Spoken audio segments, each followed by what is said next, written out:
Si tuviera que hacer un resumen de la tendencia de nuestros tiempos, yo diría, cantidad. La multitud, el espíritu gregario, lo dominan todo, destruyendo la calidad.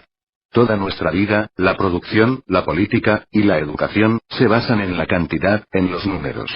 El trabajador, que se enorgullece de la minuciosidad y la calidad de su trabajo, ha sido reemplazado por los autómatas sin cerebro e incompetentes que arrojan enormes cantidades de cosas, valiosas para ellos mismos, pero generalmente dañinas para el resto de la humanidad. De este modo la cantidad, en vez de contribuir al bienestar y a la paz en nuestras vidas, ha aumentado nuestra carga. En política, solo cuenta la cantidad. Proporcionalmente a su incremento, los principios, los ideales, la justicia y la rectitud están completamente depreciados por la hilera de números. En la lucha por el predominio los distintos partidos políticos compiten unos con otros en trampas, engaños, fraudes y oscuras maquinaciones, confiando en que el que tenga éxito será aclamado como el vencedor por la mayoría. El único Dios es el éxito. Lo que se gasta, lo que templa fuertemente al carácter, no tiene lugar. No es necesario mirar muy lejos para comprobar esta triste verdad. Nunca antes la corrupción había logrado tanto, la podredumbre total de nuestro gobierno aparece completamente expuesta. Nunca antes los norteamericanos debieron hacer frente a la naturaleza traidora de la clase política, la que ha reclamado por años estar más allá de todo reproche, como el pilar de nuestras instituciones, el protector verdadero de los derechos y libertades del pueblo. Cuando los crímenes del partido llegan a ser tan descarados que hasta los ciegos pueden verlos, solo necesitan pasar lista a sus seguidores, y su predominio estará asegurado. De este modo las verdaderas víctimas, los incautados, los traicionados, los ultrajados, cientos de veces, optan a favor del vencedor y no en su contra. Unos pocos, aturdidos, preguntarán, ¿cómo pudo la mayoría traicionar las tradiciones de la libertad americana? ¿Dónde se fue su juicio, su capacidad de razonar? Es precisamente por eso, la mayoría no puede razonar, no tiene juicio. Carente totalmente de originalidad y coraje moral, la mayoría siempre ha puesto su destino en las manos de otros. Incapaz de enfrentar responsabilidades, ha seguido a sus líderes incluso hasta la destrucción. El Dr. Stockman tenía razón. El enemigo más peligroso de la verdad y la justicia, en nuestro medio, son las mayorías compactas y aborrecibles. Sin ambiciones ni iniciativas, la masa compactada odia la innovación. Siempre se ha opuesto, ha desaprobado y ha perseguido al innovador, al pionero de una nueva verdad. El eslogan más repetido en nuestros tiempos por todos los políticos, incluidos los socialistas, es que la nuestra es la era del individualismo, de las minorías. Solo aquellos que no sondan debajo de la superficie pueden tener esta visión. ¿Es que acaso no tiene acumulada la minoría la riqueza del mundo? ¿No son, acaso, los amos, los dueños absolutos de la situación? Su éxito no se debe, sin embargo, al individualismo sino a la inercia, a la cobardía, a la sumisión completa de las masas. Estas quieren ser dominadas, ser guiadas, ser forzadas. De este modo el individualismo nunca tuvo menos oportunidad de afirmarse de una manera normal y sana. El educador individual imbuido de propósitos honestos, el artista o escritor de ideas originales, el científico o investigador independiente, el pionero de los cambios sociales no coartado, son diariamente puestos contra la pared por los hombres cuyas capacidades de aprendizaje y creativas han decaído con la edad. Los educadores del tipo de Ferrer, en ninguna parte son tolerados, mientras los dietéticos del alimento predigerido, los profesores Eliot y Butler, son los perpetuadores exitosos de esta época de virtualidad y de autómatas. En el mundo literario y teatral los guardias Umbre y los cueros Cleide son los ídolos de las masas, mientras solo unos pocos aprecian la belleza y el genio de un Emerson, Thoreau, Whitman, un Ibsen, un Outman, un Butler Yeats, o un Stephen Phillips. Son como estrellas solitarias, lejos del horizonte de la multitud. Los publicistas, los administradores de teatro y los críticos no preguntan por la calidad inherente al arte, sino si resultará una buena venta, si agradará al paladar del pueblo. ¡Ay! Este paladar es como un derrumbe de tierra, se relame con cualquier cosa que no tenga trabajo mental. Como resultado la principal producción literaria es la mediocridad, lo ordinario, los lugares comunes. ¿Es necesario agregar que en el arte nos enfrentamos con los mismos hechos?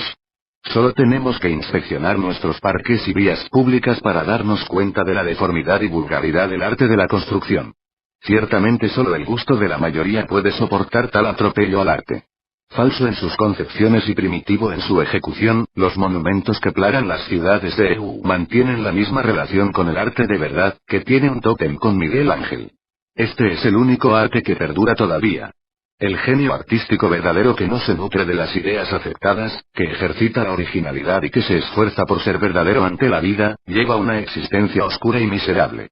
Su trabajo será un día la comidilla del populacho, pero no antes de que su corazón deje de latir. No antes de que haya dejado de ser un innovador, y la masa del populacho sin visión ni ideales haya causado la muerte de la herencia del maestro. Se dice hoy día que el artista no puede crear porque es un Prometeo encadenado a la roca de las necesidades económicas. Esto es verdad con relación a las artes en todas las épocas. Miguel Ángel no era menos dependiente de su mecenas, que el escultor o el pintor de hoy día, la diferencia es que los expertos en arte de aquellos días estaban lejos de la frenética multitud. Se sentían honrados de que se les permitiera adorar el altar del maestro. Los mecenas de nuestros tiempos solo tienen un criterio, un valor: el dinero. No les interesan las cualidades de ninguna obra maestra sino solo la cantidad de billetes que implica la compra. Como el financista de la obra de Mirabeau. Los negocios son los negocios, les affaires son les affaires, que se refería a ciertos borrones en los cálculos diciendo mira qué grandioso, cuesta 50,000 francos. Igual que nuestros propios advenedizos. Exorbitantes sumas pagadas por sus fabulosos descubrimientos artísticos que compensan la pobreza de su gusto. El único pecado imperdonable en la sociedad es la independencia de pensamiento. Esto que debería ser algo tan espantosamente obvio en un país cuyo símbolo es la democracia, es muy elocuente del tremendo poder de la mayoría. Hace 50 años Wendell Phillips decía: en nuestro país de absoluta igualdad democrática, la opinión pública no es solo omnipotente sino también omnipresente. No hay protección para su tiranía, no hay escondite para su poder. Y el resultado es que si tú usas la antigua linterna griega para buscar entre la multitud no encontrarás a un solo americano que no gane o pierda, o que no haya fantaseado por lo menos con la posibilidad de ganar o perder, en su ambición, su vida social o sus negocios con la buena opinión y los votos de los que lo rodean. Y la consecuencia es que en vez de ser una masa de individuos, cada uno desparramando sin temor sus propias convicciones, somos una masa de cobardes. En comparación con otras naciones. Más que otros pueblos estamos atemorizados unos de otros. Evidentemente no hemos adelantado mucho desde esta condición que describe Wendell Phillips. Hoy como ayer la opinión pública es el tirano omnipresente. Hoy como ayer la mayoría es sinónimo de una masa de cobardes ansiosos de aceptar a aquel que refleja su propia pobreza mental y de alma. De esto da cuenta la inaudita popularidad de un hombre como Roosevelt, que encarna las peores características de la psicología del populacho.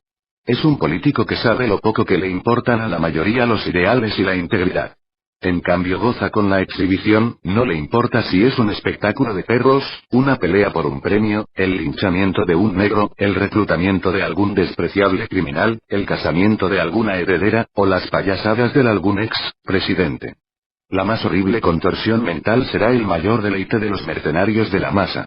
Por eso aunque pobre en ideales y de alma vulgar Roosevelt continúa siendo el hombre del momento. Por otro lado, los hombres que se elevan por sobre los pigmeos políticos, los hombres del refinamiento, de la cultura, de las habilidades, son ridiculizados como alfeñiques. Es un absurdo reclamar que la nuestra es la era del individualismo. Estamos en una mera repetición conmovedora de los fenómenos de toda la historia. Todo esfuerzo de progreso, de ilustración, de conocimiento científico, de religión, de política y de libertad económica, emanan de la minoría y no de la masa. Hoy como siempre los pocos son malentendidos, acosados, encarcelados, torturados y asesinados. El principio de fraternidad, expuesto por los agitadores de Nazaret, preservó el germen de la vida, la verdad y la justicia en cuanto fue la luz de faro para la minoría. En el momento en que la mayoría lo hace suyo, este gran principio se vuelve la clave y el estandarte de la sangre y el fuego, esparciendo sufrimientos y desastres. El ataque a la omnipotencia de Roma, liderado por las figuras colosales de Hus, Calvino y Lutero, fue un rayo de luz en medio de la noche oscura. Pero tan pronto como Lutero y Calvino se transformaron en políticos y empezaron a abastecer a los pequeños potentados, a la nobleza, y al espíritu del populacho arriesgaron las grandes posibilidades de la región. Ellos ganaron prestigio y se transformaron en mayoría, sin embargo ser mayoría no los excusó de la misma crueldad y sed de sangre en la persecución a las ideas y al pensamiento que caracterizó al engendro del catolicismo. Sufrimientos para los herejes, para las minorías, que no se doblegaron frente a sus dictámenes. Después de un fervor, sufrimiento y sacrificio infinitos, la mente humana es finalmente libre del fantasma religioso. Las minorías han continuado avanzando en la conquista de nuevas metas, mientras la mayoría queda rezagada, incapacitada por la verdad que se volvió error con el tiempo. Desde una perspectiva política, la raza humana todavía estaría en la más absoluta esclavitud si no fuera por los John Wall, los Wattiler, los Telles, en suma los incontables individuos gigantescos que pelearon palmo a palmo en contra del poder de los reyes y tiranos. Si no fuera por los pioneros individuales, el mundo no se habría conmocionado nunca por esa ola gigantesca que fue la Revolución Francesa. Los grandes acontecimientos son generalmente precedidos por cosas aparentemente pequeñas. Por esto la elocuencia y la intensidad de Camille Desmoulins fue como la trompeta delante de las puertas de Jericó, arrasando la tierra que simbolizaba la tortura, el abuso, el horror, la Bastilla. Siempre, en cada época, las minorías han sido los portadores de los estandartes de las grandes ideas, de los esfuerzos liberadores. No así las masas, pesos muertos que no permiten el movimiento. El ejemplo más elocuente tuvo lugar en Rusia. Miles de vidas han sido sacrificadas por la crueldad del régimen, y todavía el engendro en el trono no ha sido aplacado. ¿Cómo es posible que este tipo de cosas sucedan cuando las ideas, la cultura, la literatura, cuando las emociones más finas y más profundas bullen debajo de las bromas macabras?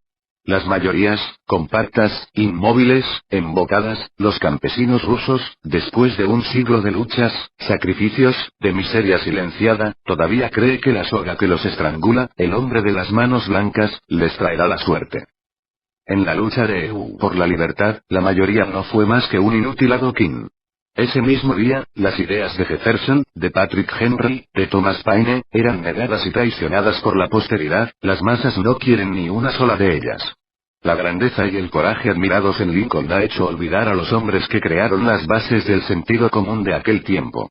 Los verdaderos santos patronos de los hombres negros estaban representados por ese puñado de luchadores de Boston, Lloyd Garrison, Wendell Phillips, Todeau, Margaret Fuller y Theodore Parker, cuyo gran coraje y fortaleza culminó en ese sombrío gigante que fue John Brown.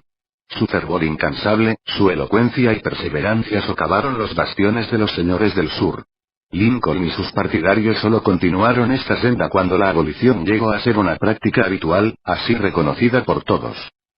Hace aproximadamente 50 años, una idea fugaz hizo su aparición en el horizonte del mundo, una idea de tan largo alcance, tan revolucionaria, tan popular como para sembrar el terror en el corazón de los tiranos de todo el mundo. Por otro lado, esta idea fue una precursora de la dicha, de la alegría, de la esperanza de millones.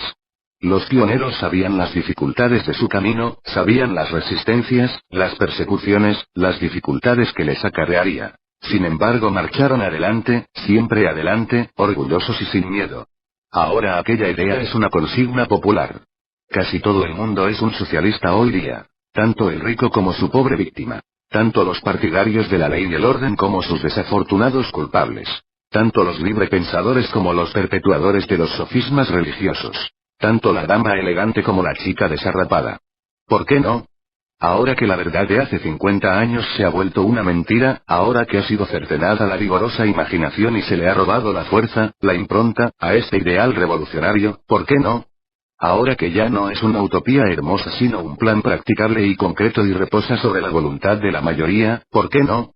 Las artimañas políticas siempre alaban a las masas. Si tan solo nos siguieran las pobres mayorías, las ultrajadas, las abusadas, las gigantes mayorías. ¿Quién no ha escuchado alguna vez esta letanía? ¿Quién no conoce esta invariable muletilla de todos los políticos? Que las masas sufren, que son robadas y explotadas, es algo que uno sabe tan bien como nuestros candidatos torturadores.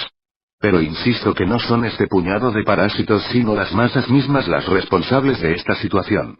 Se arriman al maestro, aman el flagelo, y son las primeras en gritar crucifixión.